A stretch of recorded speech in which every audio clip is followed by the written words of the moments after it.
লড়াই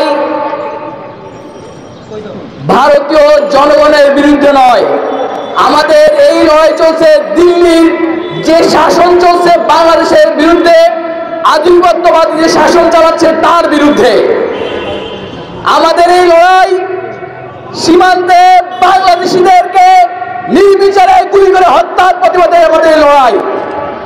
আমাদের এই লড়াই বাংলাদেশের বিরুদ্ধে ভারতের সাংস্কৃতিক যে আগ্রাসন চলছে তার বিরুদ্ধে আমাদের এই লড়াই।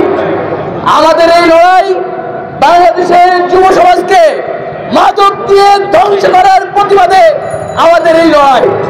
আমরা যে লড়াই চালিয়ে যাচ্ছি, আমরা এদেশের সাধারণ মানুষকে তার সাথে নিয়ে আমাদের এই যে লড়াই এটা সফল করে ছাড়বো ইনশাআল্লাহ।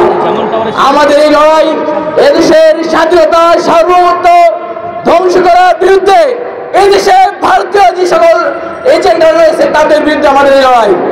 আমাদের এই লড়াই এদেশের মানুষ, গণতন্ত্রপ্রিয় মানুষ দীর্ঘ 4টি টার্ম একরকম তারা ভোট দিতে পারে নাই, তাদের ভোটের অধিকারকে হরণ করা হয়েছে। এদের বাংলাদেশের মানুষের ভোটের অধিকার যারা হরণ করেছে তাদের বিরুদ্ধে আমাদের এই লড়াই।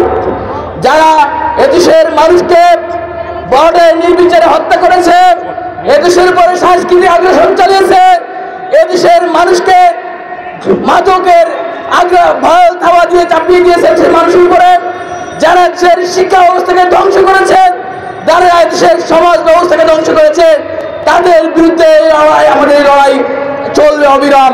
ইনশাআল্লাহ দেখা হবে আমাদের সফলতার সময় বিজয়ের মাঠে। ইনশাআল্লাহ সবাই একসাথে বিজয় মিছিলে অংশ নেব।